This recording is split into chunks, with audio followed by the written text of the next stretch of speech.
Hey, church family. Happy Palm Sunday 2020. It's probably a Palm Sunday like you've never experienced. I know it's a Palm Sunday like I've never experienced with the coronavirus. Things are crazy. I wish we were able to get together, but unfortunately, we're not. So hopefully, we'll be together very, very soon. I know you're probably like me. You've probably watched more online church than you ever have before in your life.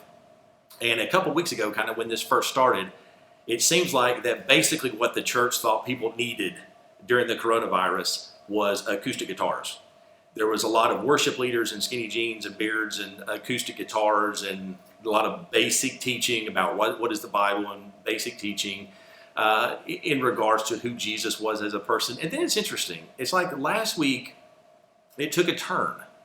And a lot of what I saw had to do with what is God doing?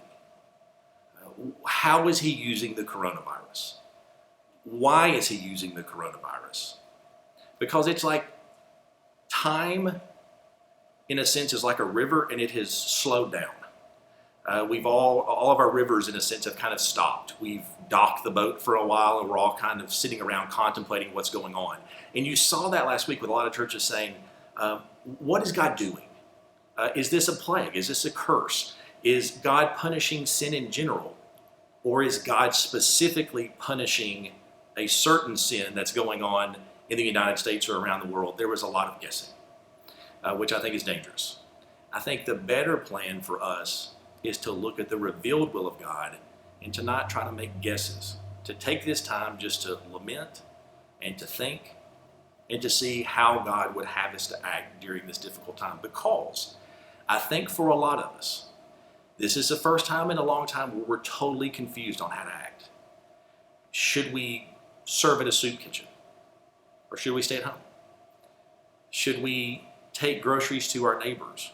Do they even want us to come over? Should we stay at home all the time, or is it okay to occasionally get together with some friends? We're asking all these questions. Most of us don't really know what the answers are. And most of us are asking for the first time in a long time, even if I wanted to love my neighbor, how would I go about doing it? How would I go about loving my neighbor better? And I think instead of guessing about the coronavirus, maybe we should just kind of stick to what the Word of God says and something that would encourage us during this time. And that's why I want us to look at Philippians 2 today. And that's what we'll read now and take a look at. Starting in verse 1. If you have any encouragement from being united with Christ, if any comfort from his love, if any fellowship with the Spirit, if any tenderness and compassion, then make my joy complete by being like-minded, having the same love, being one in spirit and purpose.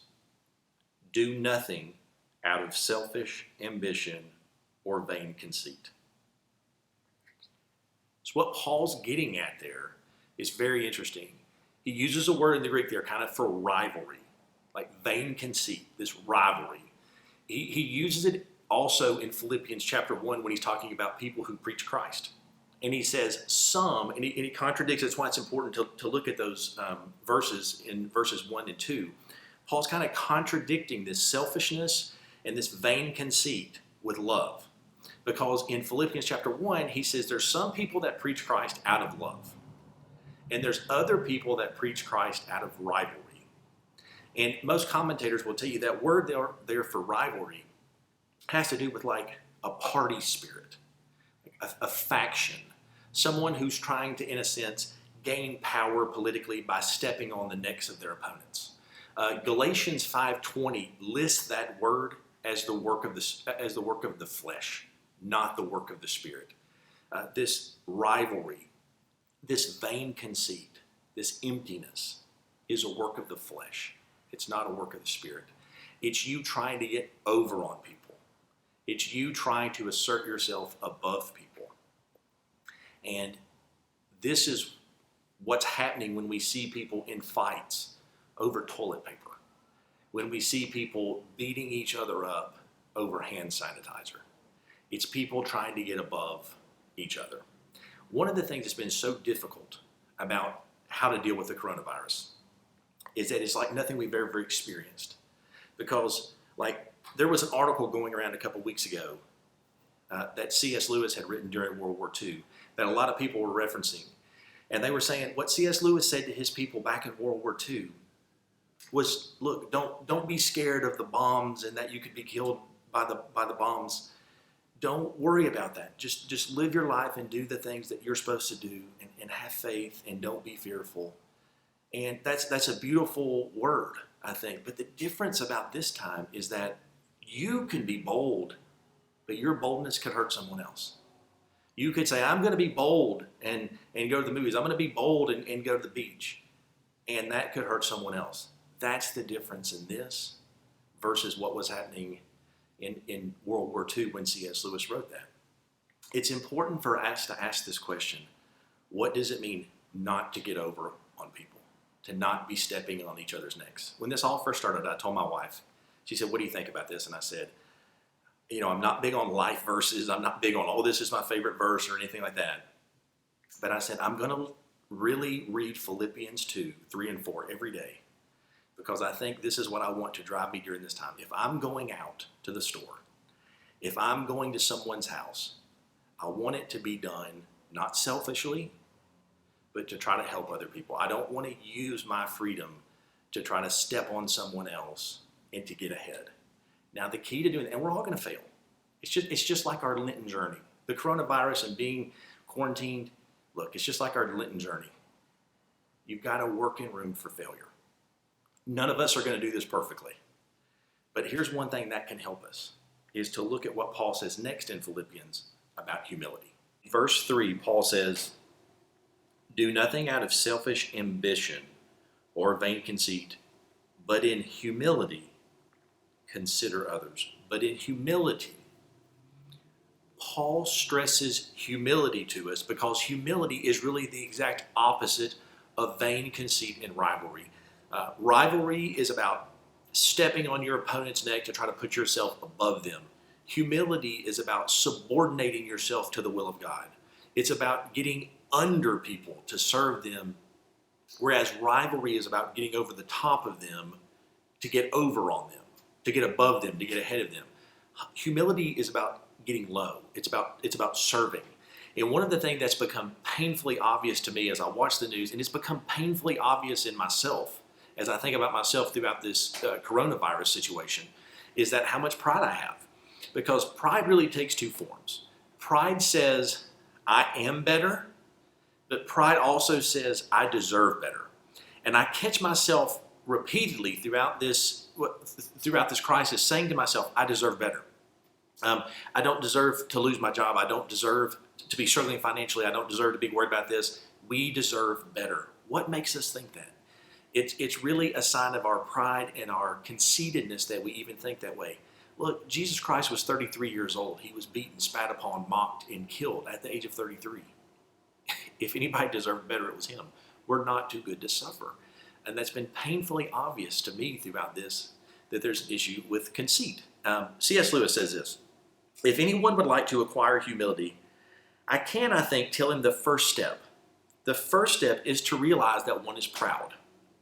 And that's a biggish step. At least nothing whatever can be done before that. If you think you are not conceited, it means you are very conceited indeed. End quote.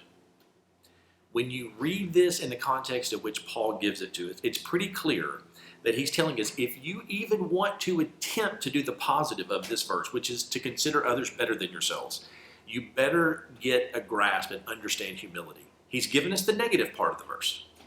Do nothing out of selfish ambition or vain conceit. And he's getting ready to give us the positive. And in the middle is this bridge about humility. And Paul is telling us if you want to look to the interest of other people, you have to be a humble person. And you have to take your focus off of yourself and you have to put it on something else. Humility, Rick Warren said, humility isn't thinking less of yourself, it's thinking of yourself less. Humility is not a beautiful woman trying to convince you she's ugly. It's not a brilliant man trying to convince you he's an idiot. That's not humility. Humility isn't thinking less of yourself. It's not trying to put yourself down. Humility is simply thinking of yourself less. It's tearing your focus from yourself and putting it onto Christ. Paul knows if we are going to serve others, we have to take the focus off of ourselves and we have to turn it onto Christ. Look what he says at the end of verse 3. nothing out of selfish ambition or vain conceit, but in humility consider others better than yourselves. Then in verse 4, each of you should look not only to your own interest, but also to the interest of others. Paul says, consider others better than yourselves. Now, what does that mean? Does that mean that Brad Pitt should say I'm better looking than him? Does that mean that Bill Gates should say I have more money than him? Does that mean that LeBron James has to say that I'm better at basketball than he is? Of course not. That's why it's important to understand really what humility is. Humility isn't groveling about what a bad person you are, and to consider others as better than yourselves doesn't mean that you have to say they're morally superior to you or better people or smarter, anything like that. That's not what Paul's getting at here. We don't have to say Adolf Hitler was better morally than we are. We don't have to say that. I love the way John Piper puts it in this verse. He says, really what that means is to say this: regard others as people to be served. Regard others as ones to be served. That's what's important. The people around you are to be served. That was the mindset of Christ. Look at Philippians chapter 2, verse 5. Your attitude should be the same as that of Christ Jesus, who being in the very nature God, did not consider equality with God something to be grasped, but made himself nothing, taking the very nature of a servant, being made in human likeness, and being found in appearance as a man, he humbled himself and became obedient to death, even death on a cross. Jesus Christ gave his life for us. He spent his life for us. Not because we were so wonderfully, morally great, superior people, far from it. He gave his life for us because he humbled himself. He got low, and he served those people around him out of love, the exact opposite of rivalry. He didn't step on the people around him. He lowered himself. As a matter of fact, when he's confronted about, are you a king? Are you powerful? Jesus has this opportunity to say, yes, I am. He could have, in a blink of an eye, with a flick of a finger, killed every Roman soldier around him. But in doing that, it wouldn't have saved us. He gave his life for us. He humbled himself. He got low and he served us. Not because we were so wonderful, but because he saw people as worthy of serving to bring them to God. The clearest way to this, the verse tells us to see the love of God and the humility of God, is that he humbled himself and became obedient, even obedient to the point of death on a cross. Romans 5:8 says, the best demonstration of the love of God for you is not all the stuff you have. It's not your wonderful family. It's not your career. It's that Jesus Christ died for you. God demonstrates his love to us in this manner. While we were yet sinners, Christ died for us. He died for the people around him that were sinners, that were enemies, that were far off. And he reconciled us to himself by humbling himself and dying for us. It's pretty amazing. He got low. If you want to look at another passage that's really amazing about the service of Christ, of him humbling himself, read with me in John 13. It's a great example of the humility of Christ. Look at John 13. It was just before the Passover feast. Jesus knew that the time had come for him to leave this world and go to the Father. Having loved his own who were in the world, he now showed them the full extent of his love. The evening meal was being served, and the devil had already prompted Judas Iscariot, son of Simon, to betray Jesus. Jesus knew that the Father had put all things under his power, and that he had come from God and was returning to God, so he got up from the meal, took off his outer clothing, and wrapped a towel around his waist. After that, he poured water into a basin and began to wash his disciples' feet, drying them with the towel that was wrapped around him. So Jesus was in the worst possible situation that any of us can even imagine.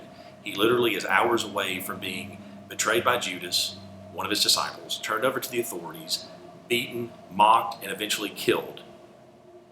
And he's thinking about the interest of others. In this time when he should be concerned with himself, he's concerned with his disciples, which is very, very comforting to me right now. It's just the most wonderful, beautiful display of the love of Christ, the humility of Christ, and the service of Christ, and him putting others ahead of himself.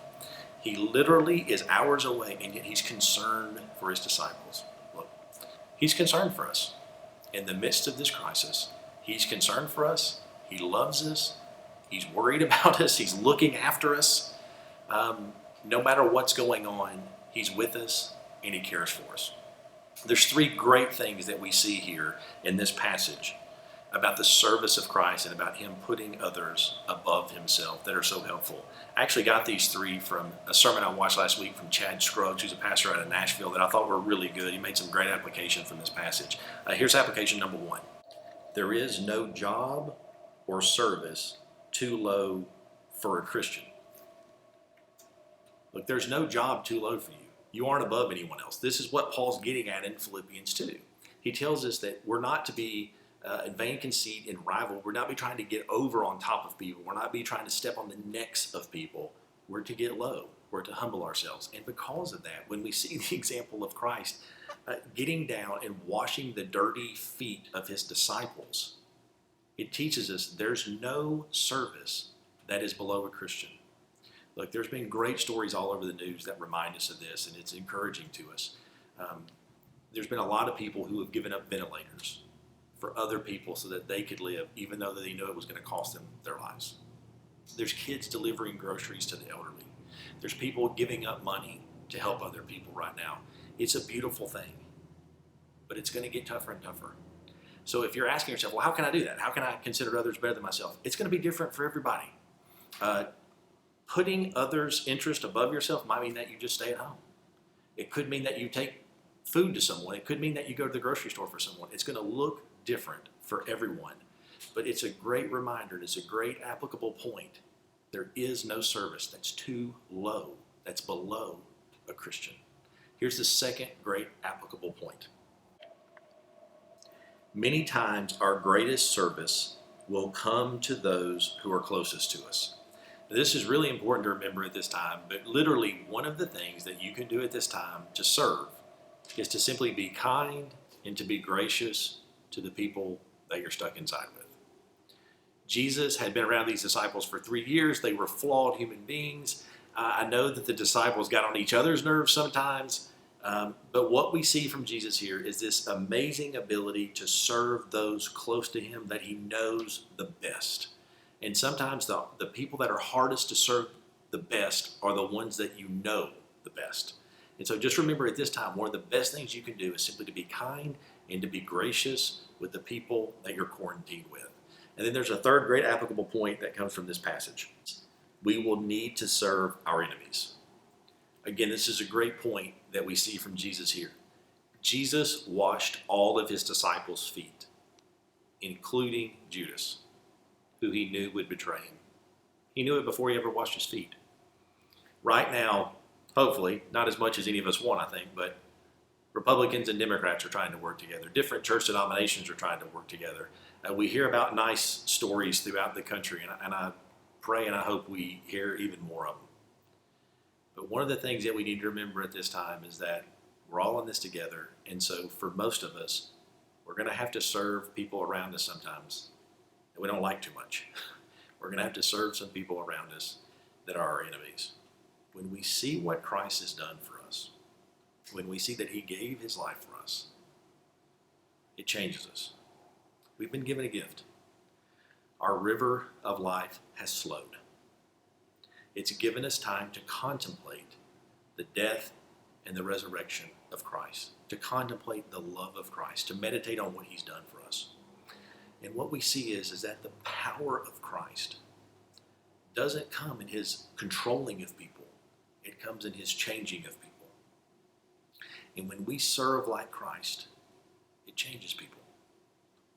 It points them to the love of Christ. And that's really important right now. Look, your river has slowed. You've been given a halftime. There's a great book by Bob Buford called Halftime. As you can see, the book, as the subtitle says, it's about moving from success to significance. You've graciously been given a halftime. Now, what does that mean? Halftime doesn't mean halfway. Here's what Buford says in his book. This is not a certain age in your life. It's a certain period. It's a certain period when you stop what you're doing and you reconsider things in your life. You look around and see what's important. It's a time marked by reflection, by lamenting, by meditation, by thinking what's working and what's not working. One of the things that we've been shown in the coronavirus crisis and through all of this is that many of us were building our lives around trying to have successful businesses and trying to be successful financially, and through no fault of our own, we've lost a lot of that. We don't feel as successful. Most of us, I think, we're really afraid. I don't want to put others, before me. I don't really want to love my enemies the way Jesus said. That's kind of scary stuff. Well, what this has taught us is that you can try to play it safe and still fail. I love this quote from Jim Carrey. He says, "You can fail at what you don't want, so you might as well take a chance on doing what you love." End quote. My prayer for you during this time is that you'll take this time to meditate and to think about what Christ has done for you. And that this time of contemplation, that this halftime won't drive you crazy, but will be a blessing to you. They have these things called anechoic chambers. It literally means no echo. They have these soundproof rooms with these cushions, and it traps all the sound. And some people that go into the room find it relaxing because you can literally hear your own central nervous system. You can hear your river of blood pumping through your body, they say. Other people, they say, it drives them crazy. My prayer for you during this time is that this time won't drive you crazy. It'll be a halftime where you really consider how you can serve those around you and love those around you better, because I think this time has shown us there's a lot more need around us than maybe what we thought. And 2 Corinthians 5:21 said, "And he died once for all, so that those who live should no longer live for themselves, but unto him who died and rose again."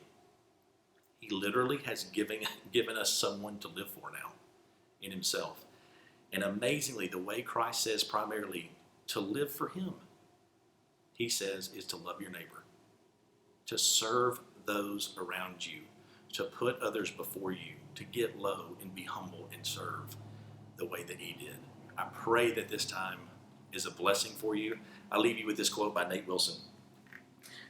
During this time, drink your wine, laugh from your gut, burden your moments with thankfulness. Be as empty as you can be when the clock winds down. Spend your life, and if time is a river, may you leave awake. Amen.